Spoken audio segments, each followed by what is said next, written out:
This semester, I set out with a simple goal: to reflect deeply on the human condition, not just through coursework, but also through personal exploration as well.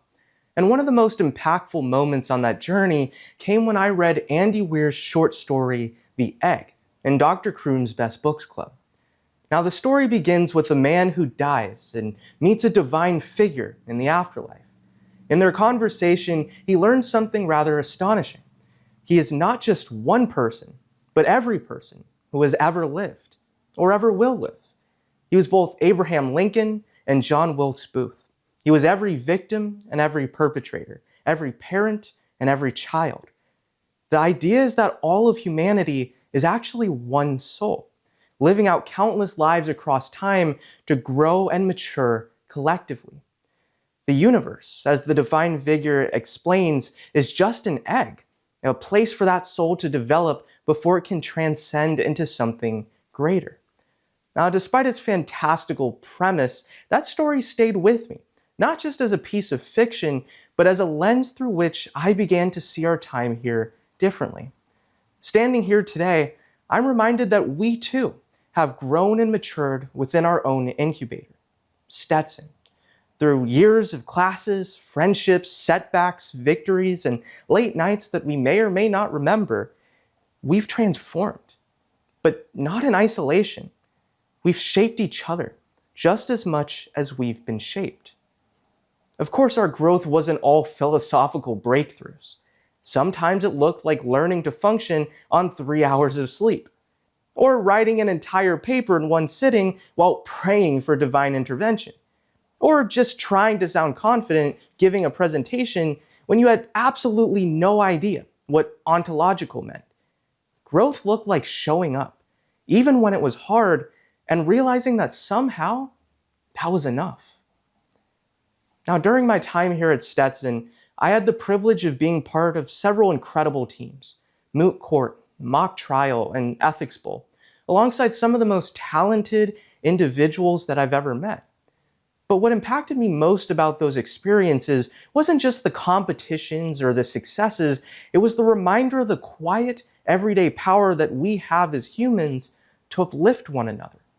I saw how someone going through a hard time, struggling quietly with their personal challenges, could find real comfort and strength in just one person who decides to pause their own busy life for just a few minutes to care. Just one person who takes time to check in, to listen. Those moments stick with you, and they matter more than we know. That idea was echoed in Dr. Rust's epistemology class, where we explored a concept called Sder. Now, it's not a classical philosophical term, but it captures something deeply profound.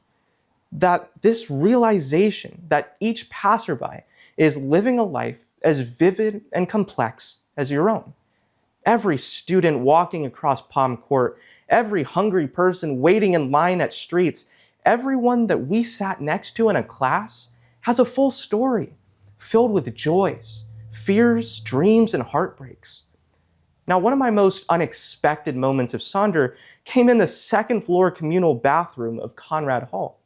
I was brushing my teeth early one morning, half asleep, when I caught myself watching everyone else shuffling around, fixing their hair, washing their faces, exchanging sleepy greetings, all moving with urgency, as if on some sort of shared, invisible timeline. And in that ordinary moment, it hit me that every single one of them had somewhere to be, something on their minds, maybe something they were excited about, or even dreading. They weren't just extras in my life. Their lives didn't pause when they left the room. They're the main characters in their own stories. And that idea of honoring the depth and dignity of each person has changed the way that I move throughout the world. It's easy to live on the surface, to see others only in relation to ourselves. But Sder invites us to go deeper, to look again, to approach the world with empathy, curiosity, and humility. And I believe that's one of the most powerful things that an education can do. It opens our eyes to the richness of the human experience and to the responsibility that comes with it. So yes, we're stepping into a world that demands resumes and salaries and successes, But if we stop there, we've missed the point.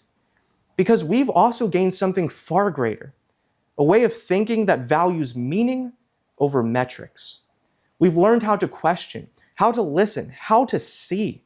And that is a privilege we now carry forward as Stetson graduates, not just for ourselves, but for the people we encounter, the systems we work in, the communities we'll shape. Now imagine if every classroom, courtroom, hospital, or boardroom we step into carry that awareness of Sder, of seeing people not just as their roles, but as full lives.